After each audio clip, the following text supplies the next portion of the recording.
Good morning friends. Hello मेरे life science warriors. तो काफ़ी दिनों से आपको मेरा इंतज़ार था। आप कह भी रहे थे कि सर प्लीज़ नया वीडियो लाइए, प्लीज़ नया वीडियो लाइए। आपका एक नाइट में टॉपिक है प्लांट फैमिलीज़। तो आज मैंने उसी टॉपिक को चुना है। आप कई बार इस चीज़ को कमेंट किए हैं कि सर प्लीज़ जो न्यूली एडेड फैमिलीज हैं उसके ऊपर वीडियो बनाइए।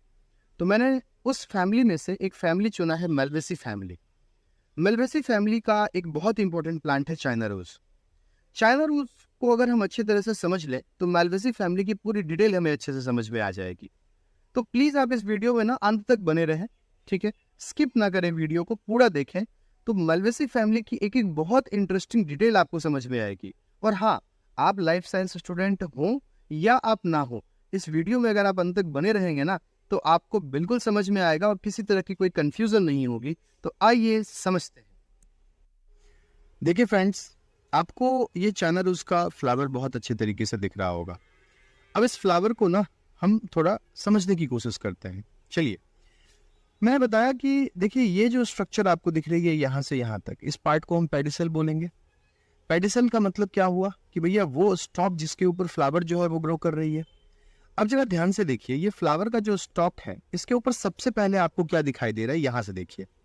तो ये स्ट्रक्चर देखिए जो सबसे पहले आपको दिखाई दे रहा है। मैं थोड़ा सा अपने फिंगर से जिस स्ट्रक्चर को पॉइंट आउट कर रहा हूँ, ये स्ट्रक्चर, ये स्ट्रक्चर, ये स्ट्रक्चर, ये जो आपको दिख रहा है स्पाइनी टाइप का स्ट्रक्चर है, थोड़ा सा थिक है, थोड़ा सा स्पाइनस स्ट्रक्चर जो आपको दिख रहे हैं बेटा, ये कैलिक्स के नीचे प्रेजेंट है। यहाँ पे देखिए, है ना, इसे हम कहते हैं एपिकैलिक्स। क्या बोलते हैं बेटा हम? एपिकैलिक्स। ये स्ट्रक्चर एपिकैलिक्स होती है। आगे समझिए जरा सा। एपिकैलिक्स क्या क्या रिप्रेजेंट करता है? टेक्निकली ये ब्रैक्टियोल को रिप्रेजेंट करता है। क्यों ब्रैक्टियोल को रिप्रेजेंट करता है? ये स्टॉक कौन सा हुआ? पेडिसल। और फ्लावर के स्टॉक के ऊपर आपको एक ग्रीन कलर की स्ट्रक्चर दिखाई दे रही है, जो कि फोटोसिंथेटिक स्ट्रक्चर भी होती है, क्योंकि ग्रीन होती है तो क्लोरोप्लास्ट के अंदर होता है, और ये फ्लावर के स्टॉक पे ग्रो कर रही है, इसलिए हम इसको ब्रैक्टियोल बोलेंगे। अब आगे देखिए, अब हम इसके ऊपर आते हैं। मैं इस एपिकैलिक्स को बेटा हटा दे रहा हूं। ये 3 से 7 के नंबर में होते हैं। जैसे देखिए यहाँ भी ये 7 है टोटल। किसी किसी मालवेसी फैमिली के प्लांट में ये कम भी होता है नंबर में। अब देखिए इसके ऊपर जो आपको दिख रहा है ये आपको कैलिक्स दिख रहा है पूरा का पूरा, ठीक है, कैलिक्स। अब देखिए इस कैलिक्स को जरा सा गौर से देखिए। ये टोटल नंबर में आपके पास 5 होते हैं, 1 2 3 4 और 5। ध्यान से देखिए, पूरा का पूरा कैलिक्स जो है वो फ्यूज्ड है। अब देखिए यहाँ से फ्यूजन है तो 5 नंबर में है और गैमोसेफेलस कंडीशन हो गई। तो आप इसका जब फ्लोरल फार्मूला लिखेंगे तो क्या लिखेंगे? K5 और 5 पे ब्रैकेट लगाएंगे, क्योंकि कैसे कंडीशन है? फ्यूज्ड कंडीशन है। अच्छा, एक इंपॉर्टेंट चीज जरा ध्यान से देखिए, कहीं भी आपको इनके सेपल्स जो है, इस सेपल्स के अंदर कोई ओवरलैपिंग दिख रही है क्या? किसी भी तरह की कोई ओवरलैपिंग हमें सेपल्स में नहीं दिख रही है। अगर हमें ओवरलैपिंग नहीं दिख रही है तो हम क्या बोलेंगे इसको? हम बोलेंगे भैया एस्टिवेशन जो है वो वेलवेट एस्टिवेशन है। अगर ओवरलैपिंग दिखती और एक पार्टिकुलर मैनर में दिखती तो हम कहते ट्विस्टेड एस्टिवेशन, जो इस फ्लावर में देखने के लिए मिलता है, लेकिन सेपल्स में नहीं, वो पेटल्स में देखने के लिए मिलता है। तो कैलिक्स की बात क्लियर हो गई आपके पास। 5 कैलिक्स है, गेमोसेफेलस कंडीशन है।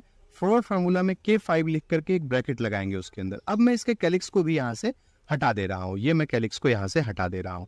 आइए, अब मैंने जो फ्लावर लिया था ना, वो जानबूझ के ऐसा फ्लावर लिया था जो कि पूरी तरह से अभी ओपन ना हुआ हो, ताकि आपको एक एक डिटेल फ्लावर की बड़े अच्छे से समझ में आए। तो जो ध्यान से देखिए इस फ्लावर को यहाँ पे। अब ये इस फ्लावर के पेटल्स हैं, 1 2 3 4 5, 5 पेटल हैं। तो पेटल्स में हम कैसे रिप्रेजेंट करेंगे? C5।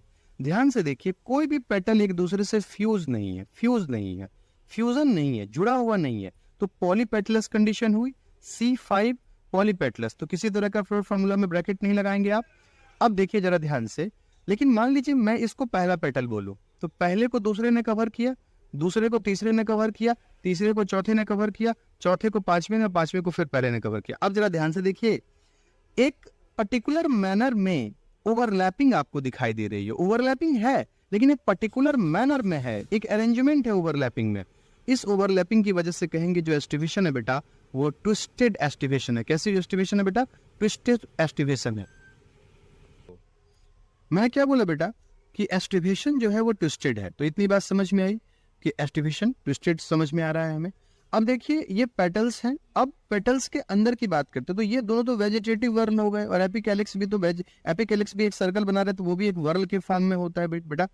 अब देखिए जो रिप्रोडक्टिव वर्ल है हम उसकी बात करते हैं, तो आपको अंदर की तरफ जो स्ट्रक्चर दिखाई दे रहा है, देखिए ये हमारा रिप्रोडक्टिव पूरा का पूरा स्ट्रक्चर हुआ।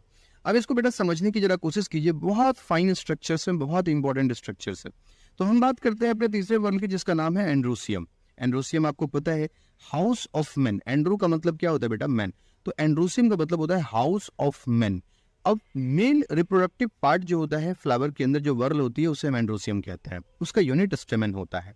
अब मालवेसी फैमिली के अंदर ना, खासकर चाइना रोज के प्लांट के अंदर ये बहुत इंटरेस्टिंग तरीके से प्रेजेंट होता है। अब देखिए आपको बाहर बाहर जो एक स्ट्रक्चर दिख रही है, एक ट्यूब के फॉर्म में एक जो स्ट्रक्चर आपको दिख रही है, ये स्ट्रक्चर आपको एक ट्यूब के फॉर्म में, इसे हम स्टेमिनल ट्यूब कहते हैं। होता क्या है कि ये जो येलो येलो कलर के स्ट्रक्चर्स आपको दिख रहे हैं ये इसका एंथर है, और मलबेसी फैमिली का एंथर मोनोथाइकस होता है। कैसा होता है बेटा, मोनोथाइकस होता है।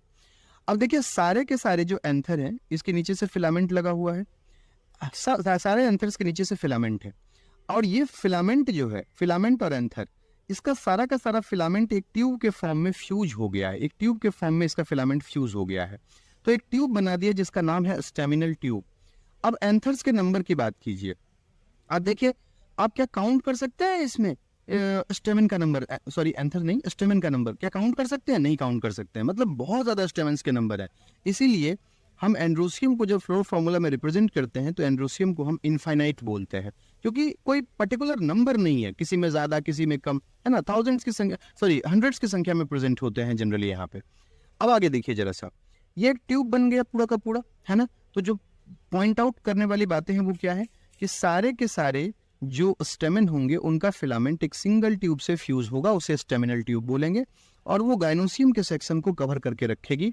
गाइनोसियम के सेक्शन का जो आपको, गाइनोसियम जो वर्ल होती है, फीमेल रिप्रोडक्टिव वर्ल होती है, उसका जो कार्पल होता है उसके 3 पार्ट होते हैं, स्टिग्मा, स्टाइल और ओवरी। उसमें स्टाइल और ओवरी तो इस ट्यूब से कवर्ड रहेगा, लेकिन जो स्टिग्मा होती है वो एक्सपोज्ड होती है। अब देखिए जरा सा ध्यान से, यहाँ पे कोहेजन और एडहेशन दोनों देखने के लिए मिल रहा है। मैंने आपको कोहेजन तो समझा दिया, अब मैं आपको एडहेशन समझाने की कोशिश करता हूँ। ये देखिए यहाँ पे ये जो ट्यूब होता है, जनरली लोगों को ये समझ में नहीं आता कि एडहेशन कैसे है सर, है ना। तो देखिए ये तो एंड्रोसियम का सेक्शन हो गया, और ये आपका कोरोला है। अब ध्यान से देखिए, ये कोरोला, ये जो ट्यूब है, ये जो ट्यूब है इससे ये कोरोला, ये जो पेटल है ये फ्यूज्ड है, इस ट्यूब के साथ में ये पेटल जो है फ्यूज्ड है। देखिए मैं सारे पेटल्स को यहाँ से हटा रहा हूँ, अब ध्यान से देखिए ये फ्यूज्ड है इस ट्यूब के साथ में, यानी कि आपका जो स्टेमन है और आपका जो पेटल है यानी कि कोरोला है, इन दोनों के बीच में एक फ्यूजन रिप्रेजेंट हो रही है। इसके इसीलिए कहेंगे कि कंडीशन एपिपेटलस बन रही है। तो जब आप फ्लोरल फार्मूला लिखेंगे तो आप क्या लिखेंगे, C5, और पेटल्स तो फ्यूज नहीं है आपस में, तो 5 की पे ब्रैकेट नहीं लगाएंगे। एंड्रोसियम को आप इनफाइनाइट लिखेंगे और उसमें इनफाइनाइट के पास ब्रैकेट लगाएंगे, और कोरोला और एंड्रोसियम के ऊपर को आप जोड़ेंगे। क्यों? क्योंकि इसमें कंडीशन एपिपेटलस बन रही है चाइना रोज में। अब आगे देखिए जरा सा, ये ट्यूब आपको दिख रही है, ये ट्यूब जो है इसके ऊपर ये आपको जो दिख रहे हैं, मैंने बताया था कि ये स्टेमन है। अब हम इस स्टेमन को यहाँ से हटा देते हैं। ये देखिए ये सारे स्टेमन के एंथर्स को हमने यहाँ से क्या किया, हटा दिया। तो अब इसके अंदर जो आपको दिख रहा है वो फीमेल रिप्रोडक्टिव वर्ल आपको दिख रही है, जिसे आप अब सिर्फ यहाँ पे जो बच रहा है वो स्टेमिनल ट्यूब।